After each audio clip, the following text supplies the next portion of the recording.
Hey, I want to just thank everybody at Progress Texas. The work that you do is important. Look, in this age right now where you get information from all kinds of sources, you need a home that you can go to for real and for reliable and for current information. And these attacks we see, by the federal government on traditional news sources makes your job at Progress Texas even more important. So I'm going to ask everybody, look, dip into your pocket. I know it's tough. I know times are tough, but let's find a budget, whatever it is, our Starbucks budget or something else. Let's make a monthly commitment to Progress Texas. Give them what you can. Support the mission. This work is important. I know when I'm on the House floor and I'm trying to cut to the chase and I want to know what the hell's going on and I need a real answer, I come to Progress Texas for that information. Reliable sources are hard to find these days. Everybody, let's do what we can. Support the mission of Progress Texas by becoming a sustaining, recurring member at any amount is appreciated. San Antonio State Representative Trey Martinez-Fisher, great conversation with the representative yesterday from the Texas State Capitol with an update on the ongoing special session. You'll find that one click back on this podcast feed. It's Thursday, July 24th, 2025, and this is the Progress Texas Daily Dispatch, rapid response on the breaking news stories Texas progressives need to know. I'm Chris Mosier. We actually start in California today, and one from Ashley Zavala at KCRA-TV in that state's capital of Sacramento. Lawmakers there are on a month-long summer recess that could end with a redistricting situation mid-decade, as is ours in Texas, in response to the Trump-ordered power grab underway here. California Governor Gavin Newsom has floated both a public vote and a special election to pave the way for a redraw, creating more Democratic seats to try and offset the Republican gains the Texas scheme is designed to concoct, or to try to push past existing guardrails that state has against this kind of thing. Two of those lawmakers have issued statements about what might happen. Senator Sabrina Cervantes of the Inland Empire region east of Los Angeles is the leader of the state Senate's Elections and Constitutional Amendments Committee. She says, quote, efforts to redistrict should be about people, not politicians. Texas legislators should have that same focus. Nearly 2 decades ago, Californians voted to take back the power of redistricting, rightfully believing fair maps lead to better representation. The aim of any future redistricting effort, no matter what state, should be about putting voters and the needs of communities first. This is the principle that should guide us all, and we'll be working with legislative leadership on any potential next steps, unquote. Assemblymember Gail Pellerin of California's 28th District, which includes San Jose and Santa Cruz, is the leader of the State Assembly Elections Committee. She says, quote, I am alarmed by the blatant efforts in Texas to redraw congressional maps mid-decade for political gain. Donald Trump and his allies are once again trying to cheat the system, undermining fair elections and silencing voters to protect their own power. Trump and Texas Republicans are trying to steal our democracy. In California, we will always make sure the interests of voters comes first, unquote. Hard to say what's going to happen in California from those statements, but I'm thinking something will. The assembly is scheduled to reconvene on August 18th. Back here at the Texas State Capitol in Austin, after getting the ball rolling on granting Donald Trump's wishes with new maps, Republicans finally have gotten around to lesser priorities like, dozens of Texans killed in a cataclysmic flood just weeks ago amidst a situation of neglect on their watch, both at infrastructural and procedural levels. But from the outset, the conversation looked more like the typical GOP mutual praise and backslapping session we saw from Governor Abbott and Homeland Security Secretary Kristi Noem during the flood disaster than any urgent attempt to get started solving anything. Adam Atten at Politico says 4 hours into the glad handing yesterday, Democratic State Rep Ann Johnson had finally had enough and piped up, quote, the reason the select committee's formed is because 137 people are dead, including a number of 8-year-old little girls out of camp. This is not a normal hearing. This is not a normal attaboy for the agencies. Our honest, genuine question that families across Texas are demanding is, what do we need to do better, or what went wrong, unquote. Amen, and obviously. More serious discussions did finally happen yesterday. Andrea Lucia at CBS News relays an exchange between Republican Senator Charles Schwartner and Texas Division of Emergency Management Chief Nim Kidd, in which the latter testified testified that during that fateful flood, there was never any general evacuation order issued, nor does his department even have reliable contact information for local emergency managers in the flood-stricken areas, nor are those local emergency managers under even minimal certification or training requirements. Kidd also testified that he has little way of managing or even knowing who the thousands of volunteers who showed up in the wake of the flood are. We've heard stories of Proud Boy types work in the flood disaster zone.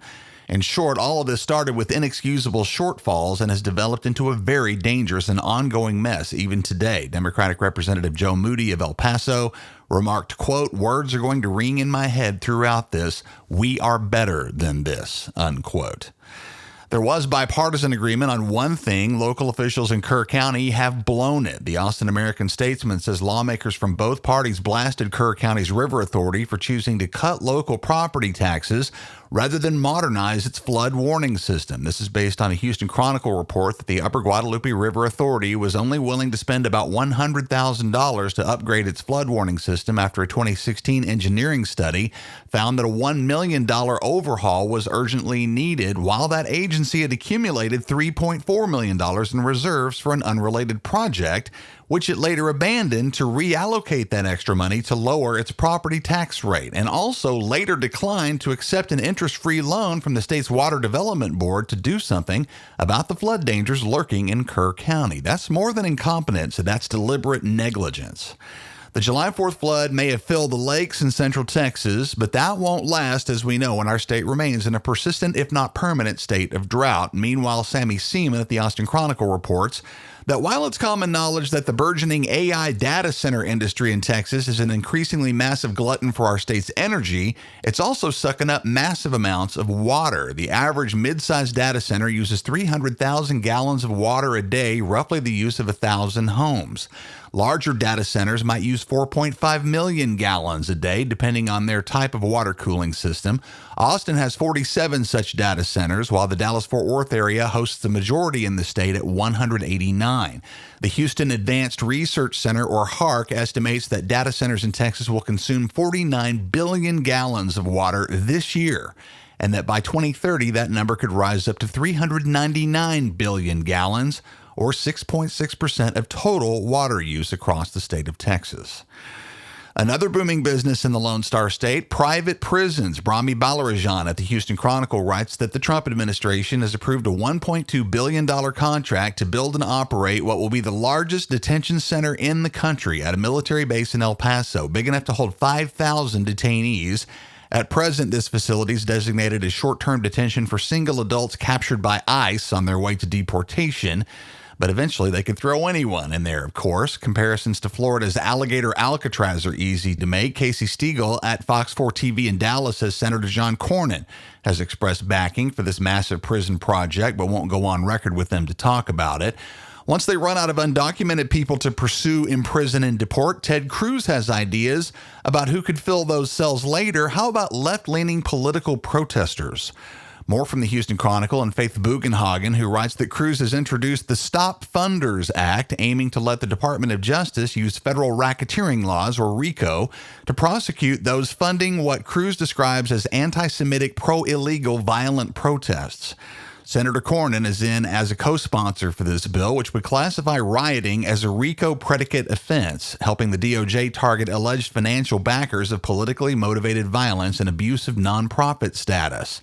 Cruz claims these funders are more dangerous than the mafia and labeled protesters against the Israel-Hamas war and immigration policy as radicals, Marxists, and jihadists. Cruz also has made an unsubstantiated claim implicating New York City mayoral primary winner Zoran Mamdani with similar accusations, calling Mamdani a communist and an extremist. Clearly, the range of targets for this kind of stuff from the Republican regime is growing. Case in point, the story of Wilmer Shavaria, a U.S. citizen, superintendent of the Winooski School District in Vermont, who happens to be gay, who was detained, separated from his husband, and subjected to over 5 hours of abusive questioning by U.S. Customs and Border Protection officers while returning from a trip to Nicaragua earlier this week at Houston's George Bush Intercontinental Airport, during which these agents allegedly cast doubt on his citizenship, challenged his employment status, and questioned the legitimacy of his 15-year relationship with his husband. Shavaria's local school board in Vermont has condemned this incident as inhumane, unjust, and deeply disturbing, with which we agree, of course, but again note that as things are developing, something similar can more and more easily happen to any of us. Here's a fun one from the Daily Mail. Apparently, a growing number of conservative influencers are expressing regret over having moved from California to Texas in the wake of the likes of Joe Rogan.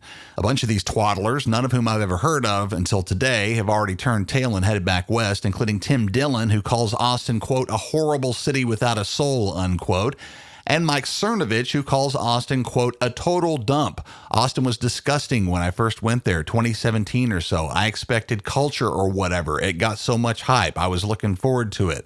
There's like 2 blocks, a dirty river, flat land, and that street where all the drunks go to try to kill each other, unquote. The view from this Texas native and Austin resident for over 30 years now is that our city has been culturally corrupted by these people and their fans over the last decade. My message with a great big smile to all of them is toodle fucking ooh.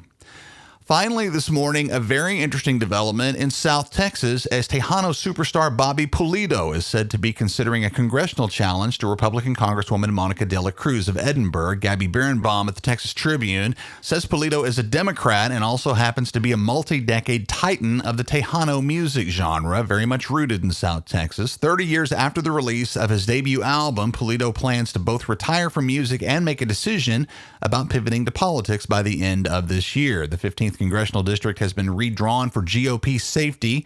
De La Cruz won by 14 points last year, as both Donald Trump and Ted Cruz won by over 10. It's going to take a real phenomenon to push past those odds. Pulido's been hanging out with Congressman Vicente Gonzalez, whose wife Lorena is said to have inspired Pulido to consider this pivot into public service, as has conversations with the likes of San Antonio Congressman Joaquin Castro.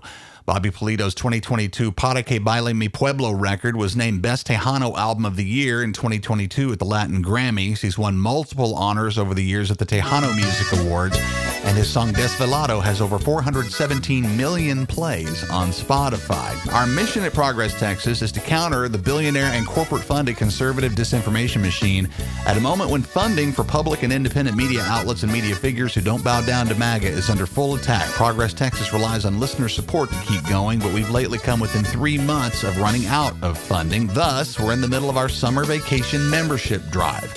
If just 10% of our audience signs up for a monthly donation of at least $10, we'd be good for the next year, during which we'll be covering the all-important midterm elections of 2026. We'd like to avoid going on a permanent vacation, and we could use your support now more than ever as a monthly contributor. Please join the fight against authoritarianism and for progress in Texas right now at ProgressTexas.org. Thanks to brand new monthly supporters Kathy Janae, Angela Frankhauser, and Michael Springer, all of whom are on board. We appreciate very, very, very much all of you. That's the Progress Texas Daily Dispatch for this Thursday, July 24th, 2025. Links to all of these original stories can be found in our show notes.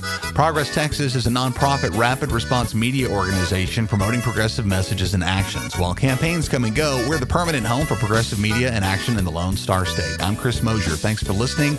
Have a great day, and we'll see you again tomorrow morning.